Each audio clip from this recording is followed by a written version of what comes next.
வீட்டுக்கு வந்துடுறாங்க. விஜய், காவேரி, சாரதா 3 பேரும் வீட்டுக்கு வந்து நல்லபடியாக எப்படியோ ஒப்படைச்சாச்சு. போதுமா, நீங்கள் என்கிட்ட ஒப்படைச்சிங்க, எங்கள் அம்மாவை காணோன்னு கூப்பிட்டு கண்டுபிடிச்சி கூட்டியாந்து ஒப்படைச்சிட்டேன், போதுமா மிஸ் அப்படின்னு விஜய் சொல்கிறாங்க. காவேரி நன்றி சொல்கிறாங்க. நன்றி சொல்கிறதோட அவங்க காவேரி மனசு மாறுவாங்களா மாற மாட்டாங்களா அப்படிங்கிறதுக்கான ப்ரெடிக்ஷனை தான் இப்போ நம்ம பார்க்க போகிறோம். என் அன்பான இனிய உறவுகளை போகிறதுக்கு முன்னாடி நம்ம சேனலுக்கு ஒரு லைக்கை போட்டு சப்ஸ்கிரைப் பண்ணி ஆதரவு கொடுங்க ஃப்ரெண்ட்ஸ். இப்போ விஜய் கிளம்புறாங்க. நான் வர்றேம்மா அப்படின்னு கிளம்ப சாரதா பார்க்குது. தம்பி இருங்க தம்பி, ஏதாவது சாப்பிட்டு போங்க. இல்லைம்மா பரவாயில்ல, நான் கிளம்புறேன் அப்படிங்கல. காவேரி என்ன பண்ணுறாங்க, இல்லை டீயாவது குடிச்சிட்டு போங்க அப்படிங்கிறாங்க. நீ சொல்லணும் தானே நான் நிற்கிறேன், நீ டீ குடித்தா என்ன, விஷம் குடித்தா நான் குடிக்க ரெடி அப்படிங்கிற மாதிரி நிற்கிறாங்க. டீயை போட்டாந்து கொடுக்குறாங்க, குடிக்கிறாங்க. நீ பாருங்கள், என்ன இருந்தாலும் பாவம் இல்லையா, இந்த மாதிரி விட்டுட்டு போகாதீங்கம்மா அப்படின்னு சொல்ல, நான் என்ன பண்ண முடியும், அவள் எம்புடு பேச்சு பேசினா தெரியுமா அப்படின்னு சொல்ல, அட விடுங்க, அதுக்கு என்ன பண்ணுறது, பெத்த புள்ள தானே, நீங்கள் இத்தனை வருஷம் வளர்த்த புள்ள தானே, 30 வருஷமாக அவங்ககிட்ட வளர்ந்துருக்குறா. அப்படி இருக்கல எப்படி இருக்கும் உங்களோட கேரக்டர், அந்த குணம் அதெல்லாம் தெரியாமல் போயிடும். அதுக்காண்டி அவளை போயிட்டு நீங்கள் இப்படிலாம் பண்ணலாமா, ஏமா நீங்கள் விட்டுட்டுலாம் போகலாமா அப்படின்னு சொல்ல, இங்கே பாருங்கள் காவேரி, நீங்கள் எதுக்கும் கவலைப்படாதீங்க அப்படின்னு சொல்லிட்டு திரும்ப பார்த்தா அப்படி காவேரி கோமா அப்படி பார்த்துட்டு நிற்கிறாங்க. என்ன, நான் ஒன்றுமே இன்னொரு வரைக்கும் சிரிச்சுட்டு தானே இருந்தீங்க, நான் நல்லா தானே மிஸ் பண்ணேன், ஏன் மிஸ் எதுக்கு என்னை முறைச்சி பார்க்குறீங்க அப்படிங்கிற அப்படி முறைக்க, ஏய் ஏன்டி அந்த பிள்ளைய மறுபடியும் முறைக்கிற, உனக்கு நல்லது தானே பண்ணினாரு, யாரடி உனக்கு இந்த வீட்டில் இந்த ஊரில் உனக்கு உதவி பண்ணது யாரு, உடனே வந்து நின்னது யாரு, அந்த தம்பிடி, அந்த தம்பியை ஏண்டி மறுபடியும் முறைக்கிற, அவர் என்ன தானடி திட்டுனாரு, உன்னை கூட ஒன்றும் சொல்லலையடி, நீ சின்ன பிள்ளை தானே சொன்னார், உன்னை விட்டுட்டு போகக்கூடாது தானே சொன்னார், அம்மா எல்லாம் சொன்னார், எறும்புக்கு சோற வச்சு நார வச்சான்னு ஒரு பழமொழி இருக்குது தெரியுமா, அந்த மாதிரி என்ன ஒசத்தி பேசுகிறேன்னு சொல்லிட்டு அவர் இப்போ என்ன வார்த்தை சொன்னார் தெரியுமா அப்படின்னு சொல்ல, நம்ம என்ன சொன்னோம், அவள் பச்சை பிள்ளை, அவளை திட்டாதீங்கன்னு சொன்னேன், அதுக்கப்புறம் என்ன சொன்னீங்க, நீங்கள் இந்த மாதிரிலாம் கோச்சிட்டு போகாதீங்கன்னு சொன்னேன், அதுக்கப்புறம் என்ன சொன்னீங்க, அதுக்கப்புறம் பாவம்மா அவளை பற்றி உங்களுக்கு தெரியாதா, அவள் பேசுகிறதெல்லாம் பெருசாக எடுத்துக்காதீங்கன்னு சொன்னேன், அதுக்கப்புறம் என்ன சொன்னீங்க அப்படின்னு சொல்ல, அடியே என்னடி சும்மா அதுக்கப்புறம் என்ன, அதுக்கப்புறம் என்ன சொல்லி தொலைச்சேன் நீயே சொல்லேன், அந்த தம்பி மறந்துருக்கும் அப்படின்னு சொல்ல, என்ன சொன்னேன்னு உங்களுக்கு தெரியல அப்படின்னு சொல்ல, அதுக்கப்புறம் என்ன சொன்னேன், உங்ககிட்ட வளர்ந்துருப்பா 30 வருஷம், ஓ ஓ ஓ 30 வருஷம்னு வயசை சொல்லிட்டோமோ, வாடி என் பொண்டாட்டி, உன் வாயில சொல்ல வைக்கிறேன்டி, எனக்கு தெரியாத மாதிரியே நான் நடிக்கிறேன் பாரு, என்கிட்டே வா.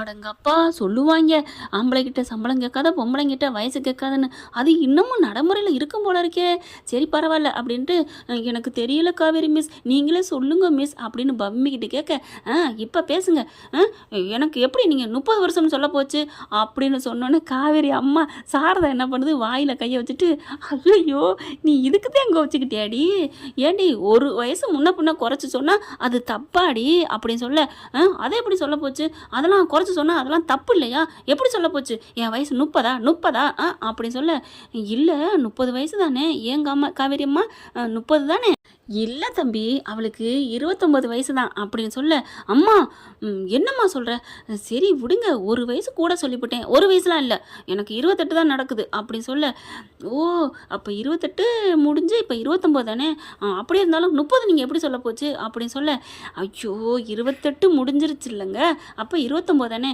29 நான் சொல்லியிருக்கலாம், அப்புறம் எப்படி 30 சொல்ல போச்சு, சரி சரி தெரியாமல் சொல்லிட்டேன், ஒரு வயசு முன்ன பின்ன சொல்லிட்டேன், இதுக்கு ஒரு கோவமா, இருந்தாலும் நீங்கள் 2 வயசு மூப்பில் என்னை சொல்லிவிட்டீங்க, எனக்கு எப்படி இருக்குது அப்படிங்கல, சரி விடுங்க தெரியாமல் சொல்லிட்டேன், இங்கே பாருங்க அம்மா பாவம் அவள் 28 வருஷம் அவங்க கூட வளர்ந்துருக்கா, இது கரெக்டு, இது கூட தப்பு தான், எனக்கு ஒரு 4-5 வயசு வரைக்கும் விவரம் தெரியாமல் வளர்ந்துருப்பேன், அது எனக்கு தெரியாதுல்ல, அதெல்லாம் சொல்ல முடியாது, நீங்கள் என்னென்ன பண்ணீங்கன்னு அவங்களுக்கு தெரியும்ல, அதைத்தான் நான் சொல்கிறேன் அப்படின்னு விஜய் சொல்ல, ஓகே ஓகே சொல்லுங்கள் இப்போ சொல்லுங்கள் அப்படின்னு சொல்ல, 28 வருஷமாக நீங்கள் வளர்த்துருக்கீங்க, இனிமேல் அந்த பிள்ளைய புரிஞ்சு நடந்துக்கங்கம்மா, தயவு செஞ்சு இனிமேல் நான் உங்கள் பிரச்சனையிலையும் தலையிட மாட்டேன், எந்த விஷயத்துக்கும் நான் வரமாட்டேன் போதுமா அப்படின்னு விஜய் சொல்ல, அப்படியே காவேரி பார்க்குறாங்க, என்ன இவர் இந்த ஆள் பொசுக்குன்னு சொல்லிவிட்டாரே அப்படின்ட்டு, நீங்கள் அப்படிலாம் நினைக்காதீங்க, எங்களுக்கு ஏதாவது ஒன்றுனா என் மனசு உங்களை தான் தேடிச்சு, அதனால நீங்கள் அப்படிலாம் எங்களை ஒரே வாக்கில் வெட்டி விட வேணாம் அம்மா அப்பா அப்படின்னு சொல்ல, வாடி வாடி வா வா எங்கே கட் பண்ணுறேன்னு பதறல அப்படின்ட்டு டக்குன்னு என்ன பண்ணுறாரு, ஆமாம்மா இனிமேல் நான் வரல அப்படின்னு சொல்ல, தம்பி சரிங்க தம்பி, இனிமேல் என் மகளுக்கு பிடிக்காத நான் செய்ய மாட்டேன், நீங்கள் இனிமேல் வர வேணாம், அம்மா என்னம்மா நீ நன்றி இல்லாமல் பேசுகிற, நீ உன்னை காணாமல் போனோன்னு யார் தேடி கண்டுபிடிச்சி கொடுத்தது, அவர் தான்மா கொடுத்தாரு, அந்த நன்றி உணர்வு இல்லாமல் பேசாதம்மா அப்படின்னு சொல்லி பயங்கரமாக திட்டுதா. அடி பாவி அப்படின்ட்டு சரிங்க தம்பி நீங்கள் கிளம்புங்க அப்படின்னு சொல்ல, இல்லை இல்லை கிளம்புறது இருக்கட்டும், நான் ஒன்று போகிறதுக்கு முன்னாடி ஒரு நல்லது பண்ணிட்டு போகலான்னு நினைக்கிறேன் அப்படின்னு சொல்ல, நல்லதா வேறு என்ன பண்ணணும் அப்படின்னு சொல்ல, வேறு ஒன்றும் இல்லை அது வந்து அப்படிங்கிறாங்க. சொல்லுங்கள் என்ன பண்ணணும், நீங்கள் அந்த மாப்பிள்ளைகிட்ட நான் தப்பு தப்பாக சொல்லிவிட்டேன்ல, அதுக்காக அந்த கல்யாணம் வேணான்னு சொல்லிட்டார்ல, ஆமாம் அதில் என்ன இப்போ காவேரி மிஸ் உங்களுக்கு அந்த பையனை பிடிச்சிருக்கு தானே அப்படின்னு சொல்ல, ஆமாம் பிடிச்சி இருந்துச்சா, ஆமாம் முன்னாடி பிடிச்சிருந்துச்சு, இப்போலாம் பிடிக்கல அப்படின்னு சொல்கிறாங்க. அப்படிலாம் சொல்லாதீங்க, நீங்கள் 2 பேரும் நல்லா பேசுனீங்க, உங்கள் 2 பேருக்கும் நல்ல பொருத்தம் இருக்குது, அதனால் நானே போயிட்டு கையில் காலில் விழுந்தாது நான் கட்டிக்கலான்னு ஆசைப்பட்டேன், அதனால தான் போய் சொல்லிட்டேன், மற்றபடி அந்த பொண்ணு ரொம்ப நல்ல பொண்ணு அப்படின்னு நான் அம்மாவை கூட்டிகிட்டு கூட போயிட்டு அவர் கையில் காலில் விழுந்தாவது உங்கள் 2 பேரையும் சேர்த்து வைக்கிறேன், கார்த்திக் காலில் விழுந்தாவது உங்களை சேர்த்து வைக்கிறேன், என்ன மிஸ் நான் செஞ்ச தப்புக்கு நான் நன்றி கடனாக பிராய்ச்சித்தமாக இதை பண்ணிக்கிறேன் அப்படின்னு விஜய் சொல்ல, அலோ அதெல்லாம் வேணாம், நீங்கள் அதெல்லாம் பண்ண வேணாம், ஏன் மிஸ் அப்படின்னு கேட்க, ஏன்னா அவனா ஒரு மனுஷனா, என்ன சொல்கிறீங்க, நல்லவர், நீங்கள் நல்லவர் தான், நான் இல்லைன்னு சொல்லலை, இப்போவே ஒருத்தவங்க என்னை பற்றி சொன்னோன்னே எனக்கு வேணான்னு விட்டுட்டு போனவன் நாளைக்கு ஏதாவது கல்யாணம் ஆனதுக்கப்புறம் இதே மாதிரி விட்டுட்டு போனால் என்ன ஆகும் யோசிச்சு பார்த்தீங்களா? ஐயோடி சொக்கி, அம்மா எவ்வளோ அறிவான பிள்ளைய பெற்றிருக்கீங்க நீங்கள், நானும் யோசிச்சம்மா இதை. ஆமாம் தம்பி காவேரி, இது தாண்டி நீ 7ஆம் அறிவுன்னு சொல்கிறது, அப்படிப்பட்ட பிள்ளைய தான் நீ பெற்றிருக்க, யாருக்கு இதெல்லாம் தெரியுது, நீ ஆர்வக்கோளாறு நிரூபிச்சு தாண்டி இருக்கிற. ஆமாம் மிஸ் சொல்லுங்கள் மிஸ், இங்கிட்ட மைண்ட் வாய்ஸில் திட்டிக்கிறாரு. அதுக்கப்புறம் சொல்லுங்கள் மிஸ், கரெக்டு மிஸ், நீங்கள் சொல்கிறதான் சரி, நான் அதான் யோசிச்சு பார்த்தேன், ஆனாலும் அவன் திட்டுனாங்கிறக்காண்டி நான் அவனை விட்டுற மாட்டேன்.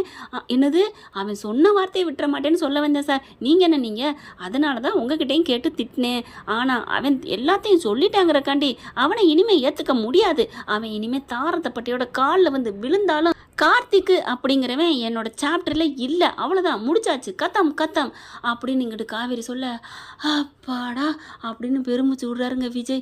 அப்பா முருகா, இது அவள் வாயிலேருந்து வர வைக்கிறக்காண்டி நாங்கள் 2 பேரும் என்ன நாடகம் போட வேண்டியதாக இருக்குது அத்தை அப்படின்னு கையால் அப்படி அடிச்சுக்க, காவேரி அப்படி திரும்ப டபக்குன்னு கையை எடுத்துக்கிறாங்க. என்ன எதுவும் சொல்லிக்கிட்டீங்களா? ஒன்றும் இல்லை மிஸ், பாவம் நீங்கள் அப்படின்னு சொல்லிக்கிட்டோம், அவ்வளோதான். அதான் நான் எப்போவுமே பிரில்லியன்ட் அப்படின்னு மூளையை சொல்ல, உண்மையிலே நீங்கள் அறிவு கொழுந்துதான் மிஸ் அப்படிங்கிறாங்க விஜய்.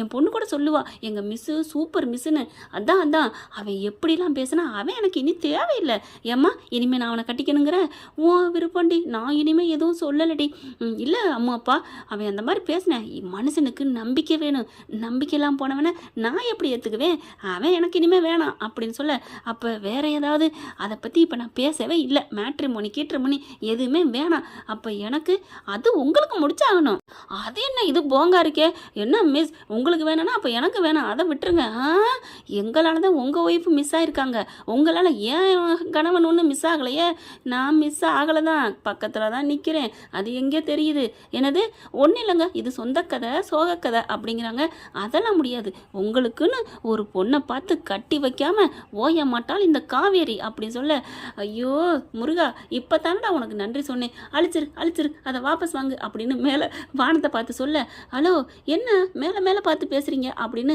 காவேரி அப்படி கிட்டக்க வர, அப்படியே நம்ம தலைவர் மார்போடு அப்படி மண்டை மோதுது, அம்மா அப்படின்னு அப்படி இடிச்சுக்கிறது, என்னாச்சு அப்படின்னு பார்க்கல, என் தாவங்கிட்டே உங்கள் மண்டை இடிச்சிருச்சுங்க அப்படிங்கிறாங்க, சாரி அப்படின்னு கையை வச்சு விஜய் அப்படியே அந்த தாடையை தடவி கொடுக்குறாங்க, அம்மா இப்படிலாம் தொடாதம்மா எனக்கு ஒரு மாதிரியாக புல்லரிக்குதே அப்படின்னு அத்தை அப்படிங்கிறாங்க, அனுபவிராஜா அனுபவிச்சுக்க, உன் பொண்டாட்டியா இல்லாமல் பக்கத்தில் இருக்க ஒரு ஆளாக ஏதோ தொடுறால ஏற்றுக்க அப்படிங்கிற மாதிரி சாரதா கிச்சனுக்கு போகிறாங்க. ஐயோ எரியுதே என்னாச்சு ஏன் அப்படிங்கிற, என்னங்க இப்போ தான் நீங்கள் உங்கள் மண்டையை கொண்டாந்து இடிச்சிங்க, அதனால தான் நீங்கள் என்ன பண்ணீங்க அப்படின்னு விஜய் கேட்க, இல்லை நீங்கள் வானத்தையே பார்த்தீங்க இல்லையா, அதான் என்ன பார்க்குறீங்கன்னு பார்த்தேன் அப்படின்னு சொல்கிறாங்க, அது நான் கடவுள்கிட்ட பேசிகிட்டு இருந்தேங்க, அதுக்காண்டி நீங்கள் இப்படி இடிச்சுக்கிட்டா வந்து பார்ப்பீங்க, இல்லை உங்களுக்கு ஏதாவது தெரியுதா, அங்கேருந்து பார்க்கல ஒன்றும் தெரியலை, அதான் இந்த ஆங்கிளில் வந்து பார்த்தேன், அப்போ என் தலை உங்கள் இதில் இடிச்சிருச்சு, எனக்கும் தலை வலிக்குது தெரியுமா அப்படின்னு சொல்ல, ஐயோ எங்கள் தலைவலிக்குதா அப்படின்னு போட்டு தேய்தேன்னு தேய்க்க ஆரம்பிக்கிறாரு. ஒன்றும் இல்லை விடுங்க அப்படிங்கிறாங்க. ஆனாலும் எனக்கு வலிக்குதே, தாடை வலிக்குதே அப்படின்னு சொல்ல, இருங்க அம்மா ஆயின்மெண்ட் எங்கேம்மா வச்சுருக்க? அந்த கபோர்ட்லாண்டி இருக்கும் அப்படின்னு சொல்லிட்டு இருக்கையிலே சாரதா என்ன பண்ணுறாங்க, காவேரி உள்ளுக்கு போன நேரம் பார்த்து ஓடி வந்து கை கொடுத்துக்கிறாங்க. மாப்பிள்ள இவ ஒரு கேனையாக இருக்கா, இவன் நம்ம நினைக்கிற மாதிரி டம்மி பீஸ் தான், ரொம்ப டெரர் பீஸ்லாம் இல்லை, அவள் அப்படி இப்படின்னு சொன்னமே. ஆமாத்த பாவவ, சரி நான் போகிறேன், வந்தாலும் வந்துடுவா அப்படின்னு ஓடுதுங்க. உள்ளுக்க போன காவேரி என்ன பண்ணுறாங்க, தைலத்தை எடுத்துகிட்டு வராங்க. அப்படியே வேக வேகமாக உட்காருங்க அப்படின்னு சொல்லிட்டு அப்படியே அந்த தாடையில் அப்படியே தேய்ச்சி விட்றாங்க. உள்ளுக்குள்ள போன காவேரி என்ன பண்ணுறாங்க, தைல பாட்டிலத்தை தடவி எடுக்கிறாங்க. பாரு தடவுறத பாருன்னு பார்க்குறாரு விஜய். ஓடி வராங்க. அவங்க வர்றதுக்குள்ளே தாடை என்ன பண்ணுறாரு, தேய்ன்னு தேய்க்கிறாருங்க. அப்போ தான் கொஞ்சமாவது செவக்கணும், உண்மையிலே வலிக்குதுன்னு காமிக்கிறதுக்காண்டி என்னம்மா நடிக்கிறாங்க, காதலுக்கு நடிச்சிருக்காங்க கேள்விப்பட்டிருக்கோம், கல்யாணான பொண்டாட்டியை கவர் பண்ணுறதுக்காண்டி. ஐயோ பாவண்டா விஜய், நீ படுற பாட பார்க்கல எங்களுக்கே பாவமாக இருக்குது. ஓடி வர்றாங்க, தைலத்தை எடுத்துகிட்டு வந்து உட்காருங்க அப்படி சொல்லி உட்கார வச்சு, எப்படி இருங்க அப்படின்னு தலையை தூக்குறாங்க. அம்மா அப்படின்னு சொல்லி, என்னாச்சு, நீங்கள் தூக்குல பின்னாடி வலிக்குதுங்க கழுத்து. சரி பரவாயில்ல இருங்க. நான் என்னது பரவாயில்லையா, எனக்குலம்மா வலிக்குது. ஐயோ சாரிங்க அப்படின்னு சொல்லிட்டு தாடையை பார்க்குறாங்க. ஐயோ என்ன இவ்வளோ செவந்திருக்கு அப்படின்னு சொல்ல, நீங்கள் தானங்க அப்படி இடிச்சிங்க அப்படின்னு விஜய் சொல்கிறாரு. சரி அப்படின்னு தைலத்தை எடுத்து அப்படியே தடையை கொடுக்குறாங்க. சாரி அப்படிங்கிறாங்க. அவர் தடையை கொடுக்க, நீ தடையை கொடுக்குறாந்தா எத்தனை வாட்டி வேணாலும் இடி வாங்கலாமே அப்படின்னு நினைக்கிறாரு. ஆனாலும் விஜய்க்கு இவ்வளோ லொல்லு வேணாங்க, தன்னாலே தேய்ச்சிக்கிறாரு. அடுத்து பார்த்தா கழுத்து வலிக்குதே அப்படின்னு சொல்ல, மிஸ் அப்படின்னு சொல்ல அவங்க போகிறாங்களா அங்கிட்டு. என்னாச்சு அப்படின்னு கேட்க, கழுத்து வலிக்குது மிஸ் அப்படிங்கிறாங்க. கழுத்துலையும் குனிங்க அப்படின்னு சொல்லிட்டு குனியை வச்சுட்டு அப்படியே அழகாக தைலம் அப்படியே தேய்ச்சி விட்றாரு. இப்போ ஓகேவா அப்படின்னு சொல்ல, ஓகே தான் மிஸ், ஓகே தான் அப்படின்னு சொல்லிட்டு கரெக்டாக அவங்களோட இடுப்போட கையை பிடிச்சிக்கிறாரு. அவங்க காலோட தொடையோட அப்படியே இவங்களுக்கு காவேரி எப்படி பார்க்குறாங்க, என்ன ஒரு அம்மா குழந்தைய எப்படி பிடிச்சிக்கிறோம் அந்த மாதிரி பிடிச்சிக்கிட்டு இருக்காரு. அதாவது பெடரியில் தடவிக்கிட்டு இருக்காங்க. சாரதா பார்க்குது, அவ்வளோ ஒரு சந்தோஷம். அப்படியே ஒரு நெஞ்சுக்குள்ளே ஒரு போட்டோ எடுத்துக்கிறாங்க சாரதா. இதுங்க ரெண்டும் எப்போ ஒன்று சேருங்க, ஒன்றுமே புரியலையே அப்படின்னு சொல்லிட்டு, இப்போ விஜயை வெளியில் அனுப்பக்கூடாது, இங்கே இருக்க வைக்கணும், என்ன பண்ணலாம் அப்படின்ட்டு அடுப்பில் என்ன பண்ணுறாங்க, சூடு தண்ணி வச்சுட்டு இருக்காங்க. காஃபி போடலான்னு சொல்லிட்டு அப்படியே டபார்னு வேணுக்குனே கொஞ்சோன்னு கையில் காலில் ஊற்றிட்டு டொமுக்கடின்னு கீழே போட்டுறாங்க. அம்மா அப்படின்னு கத்திக்கிட்டு, என்னாச்சு அப்படின்னு சொல்லிட்டு 2 பேரும் அலறி அடிச்சுட்டு உள்ளுக்க ஓடுறாங்க. காலில் ஊற்றிடுச்சுமா அப்படின்னு சொல்ல, என்னம்மா நீங்கள் பார்த்துருக்க மாட்டீங்களா அப்படின்னு சொல்லிட்டு அப்படியே கை தாங்களாக தூக்கிட்டு வந்து சோபாவில் படுக்க வைக்கிறாங்க. அம்மா என்னம்மாச்சு ஒன்றும் இல்லடி அப்படிங்கிறாங்க. இருங்க எரிச்சலுக்கு போய் ஆயின்மெண்ட் வாங்கிட்டு வரேன்னு விஜய் ஓடி போகிறாருங்க வெளியில். உள்ள எப்படிலாம் துடிக்கிறேன் பாருடி அப்படின்னு சொல்ல, ஆமாம்மா கொஞ்சம் நல்லவராதாம்மா தெரிகிறாரு.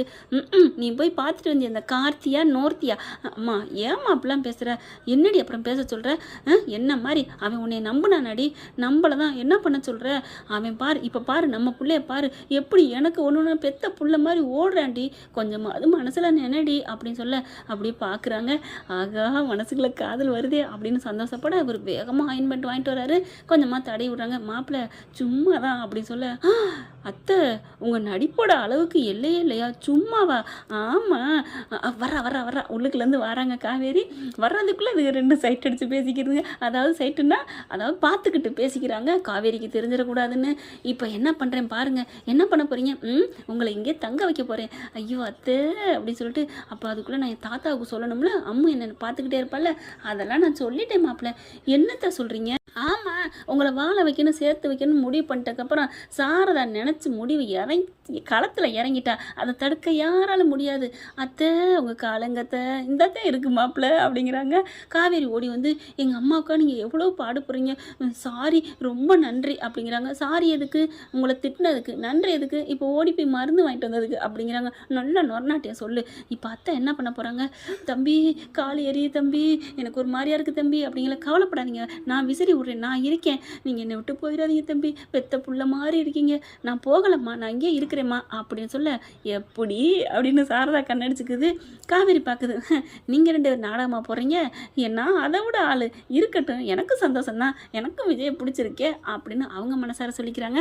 என்ன ஃப்ரெண்ட் இப்படி போனால் நல்லா தானே இருக்கும், பார்க்கலாம் என்ன நடக்க போகுதுன்னு. Thank you friends. இந்த பதிவு உங்களுக்கு பிடிச்சிருந்துச்சுன்னா உங்கள் பொண்ணான கையால் ஒரு லைக்கை போட்டு சப்ஸ்கிரைப் பண்ணி நம்ம சேனலுக்கு ஆதரவு கொடுங்க ஃப்ரெண்ட்ஸ். தேங்க்யூ.